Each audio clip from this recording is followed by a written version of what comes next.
मध्य मुंबईमध्ये शिंदेंची शिवसेना विरुद्ध ठाकरेंची शिवसेना असा थेट सामना रंगणार आहे। कारण दक्षिण मध्य मुंबईमध्ये शिंदेंच्या शिवसेनेकडून राहुल शेवाळे विरुद्ध ठाकरेंच्या शिवसेनेकडून अनिल देसाई अशी लढत होणार आहे। राहुल शेवाळे यांचं कुटुंबियांनी औक्षण केलं तेव्हाची ही दृश्य सुद्धा आपण बघतोय। दोन वेळा आधीच खासदार की तुम्ही जी या मतदारसंघातून केलेली आणि आता ही तिसरी हॅट्रिक आहे।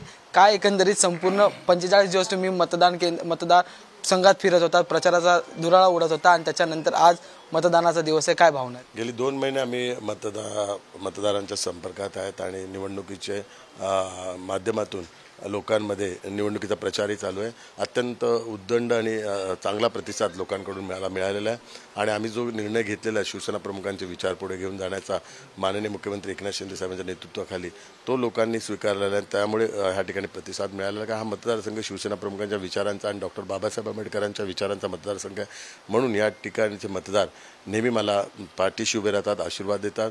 2019ला पण शिवसेना बीजेपी महायुतीचा उमेदवार म्हणून मला त्यांनी सहकार्य केले आणि आता तेच मतदार आहेत, त्यामुळे त्याच मतदारांच्या समोर मी महायुतीचा उमेदवार म्हणून पुढे गेला। कारण गेल्यावेळी 2019ला निवडून आल्यानंतर पक्ष नेतृत्वाने काँग्रेसबरोबर जाण्याचा जो निर्णय घेतला तो मतदारांना आवडला नव्हता। त्यामुळे मतदार यावेळी खूप जागृत आहे आणि त्यांनी मी पुन्हा त्यांनी जो वोटिंग केला होता त्या वोटिंगचा मी रिस्पेक्ट ठेवून पुन्हा एनडीए जॉईन केलं, मोदीजींनी नेतृत्व स्वीकारलं, यामुळे त्यांच्यात उत्साह आणि आनंद आहे। ताई, आज खरं तर शेवाळे सर जे ते तिसऱ्यांदा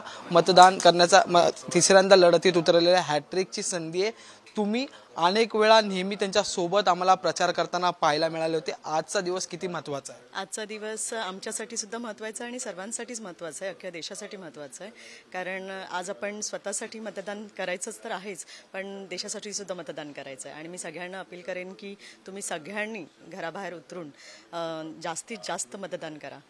हाच महत्त्वाचा मुद्दा असतो की अनेक लोक जे आहेत किंवा मागच्या वेळेची जी आकडेवारी पाहिली त्यात महिलांची संख्या जरा कमीच मावळलेली पाहायला मिळाली होती। मतदान केंद्रावर हजेरी लावलेली, सध्या उन्हाचा पारा सुद्धा वाढत आहे, त्या अनुषंगाने तुम्ही महिला मतदारांना किंवा मग पहिल्यांदा मतदान करणारे, कारण की तुम्ही सुद्धा आता एक तरुण पिढी तुमच्या घरात सुद्धा वाढत असते, त्यामुळे पहिल्यांदा मतदान करणाऱ्यांना आणि महिला मतदारांना काय आवाहन करा? मी महिला मतदारांना सुद्धा आवाहन करेन आणि तरुण युवांना सुद्धा आवाहन करेन की हे मतदान तुमच्यासाठी आहे आणि देशासाठी आहे, त्याच्यामुळे जास्तीत जास्त घराबाहेर पडून तुम्ही मतदान करा। व्हिडिओ जर्नलिस्ट प्रवीण चव्हाणसह मी अजय माने, पुढारी न्यूज, मुंबई।